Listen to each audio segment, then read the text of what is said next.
Welcome back guys to another tutorial. Today we will be sewing the Evie short.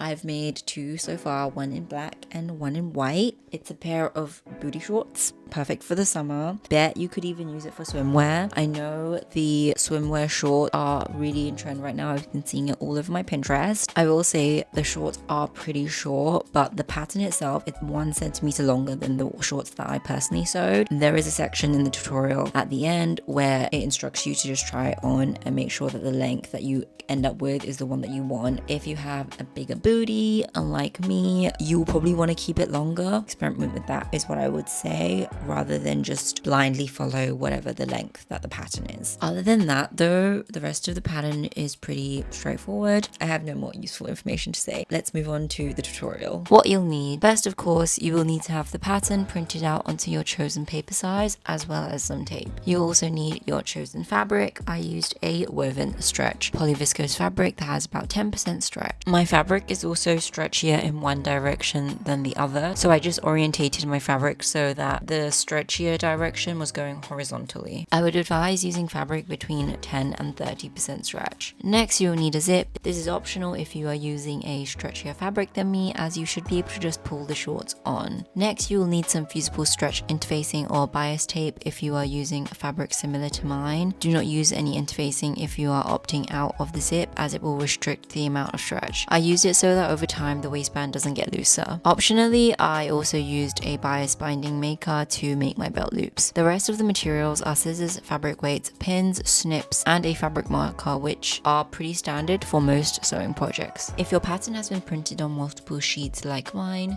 first we have to assemble it. I like to use a guillotine because it cuts the edge the straightest, and I find that it's also slightly faster than using a pair of scissors, but if you don't have a guillotine, it's really not a big deal. First, I like to lay them all out so that I can see exactly where everything is going. My patterns always has a pattern preview so that you can see beforehand which order the pages are, as well as a number code on each page that follows numerically. After I lay all of the pages out, I cut one edge on each connecting edge, and that kind of just helps tape everything together. I also don't cut the edges where the pattern doesn't intersect, so this just saves me some time. As you can see here, the front piece on the left, that edge doesn't connect to another piece, so I don't cut or tape those edges together. I also like to use fabric weights to hold the sheets down while I tape them. I find that this really helps just to get everything really accurate. After taping everything together, I cut out the pieces roughly. What I find to be really helpful is using the edge of the paper as the selvage. For all of my patterns, I put the patterns on the paper perpendicular or exactly parallel. So in this shot, I've lined up the bottom edge of the back piece to the bottom edge, which I already know is exactly perpendicular to the selvage. I then go in and cut everything together. This can blunt your scissors, but if you get them sharpened regularly, it's not really a big deal. And if you have a rotary cutter like me, you can buy new blades. After everything has been cut, you should be left with 2 front pieces,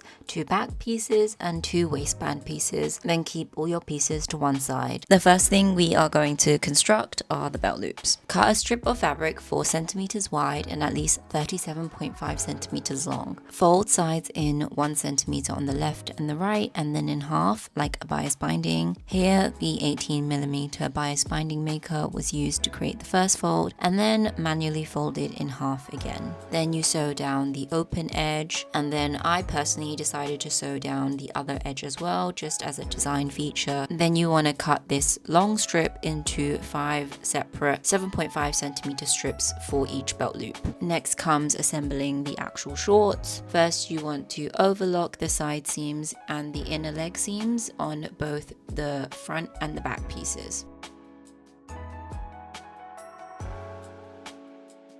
Then sew the front and back pieces at the inner leg seam, right side to right side. Press this seam open.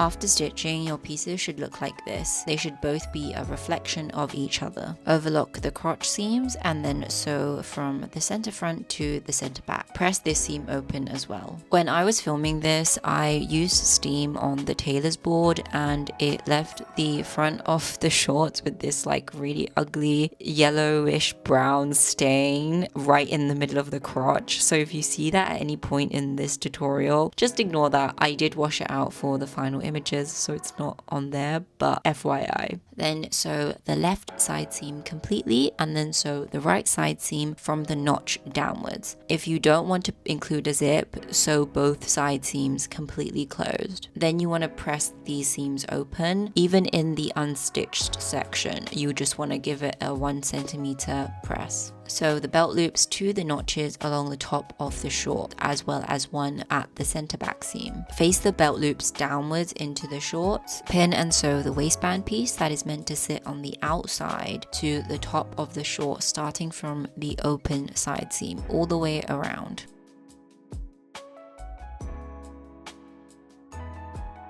Then press the seam allowance upwards. Then secure the belt loops to the top edge of the waistband. Then prepare the inner waistband by ironing on either a fusible interfacing or the fusible bias tape on the top edge of the waistband and folding in the bottom seam allowance about 8 to 9 millimeters. It should be on the quote-unquote wrong side of the fabric that you're doing this on. Sew the other waistband piece right sides facing each other to the already sewn outer waistband piece. Understitch the top edge of the waistband, the seam you have just sewn, with the seam allowance towards the inner waistband. In this case, it is to the right. Give that waistband edge a press.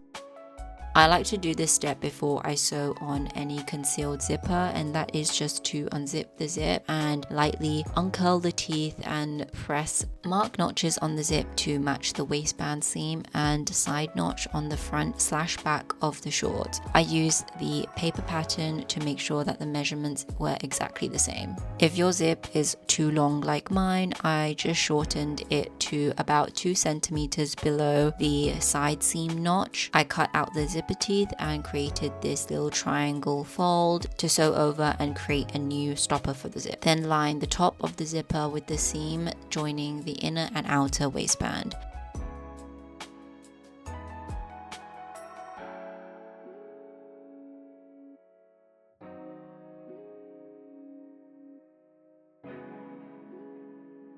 Sew the concealed zip into the side seam using a zipper foot. Sew each side, then close the zipper and sew close the hole near the bottom of the zipper using the zipper / narrow foot. Sew the other side of the waistband to the zip by turning it over the front of the zipper tape. Sew this down using the zipper or narrow foot right next to the first stitch. Turn the waistband right side out. If yours is bulky like mine, I also cut the corners here. Pin the inner waistband seam allowance under 0.8 to 0.9 centimeters. This should already be pressed under from step number 14. You want to have the folded edge just covering the line of stitching underneath. From the right side, stitch in the ditch the bottom of the waistband, catching the edge of the inner waistband. You may catch the bottom of the belt loops a little, but try to go under them. This is why we only folded it up 0.8 to 0.9 centimeters. It's just so that at this step, it's easier to catch the waistband on the other side through the front. Then you want to try the shorts on to double check the desired length. In the sample pictures, the shorts were shortened by 1 centimeter compared to the pattern. I just personally prefer a slightly shorter look, but this is once again all personal preference. Finally, overlock, fold up and stitch the hem openings in place. To finish, I just gave everything one final press. And that's it. we're done. This is the final outcome. Personally, I don't think I would make these in white. It's just very sheer and thin, and given how tight it is, you can kind of see everything. But the black one is completely fine. Like, anyways, just trust me, they are really cute, really wearable. I've already worn them both day and night multiple times since developing the pattern. I think I'm gonna make a few more just without zips. So follow me on my Instagram or TikTok if you want to stay tuned for that. Anyways, thank you so much for watching, and I'll be back with the next pattern tutorial.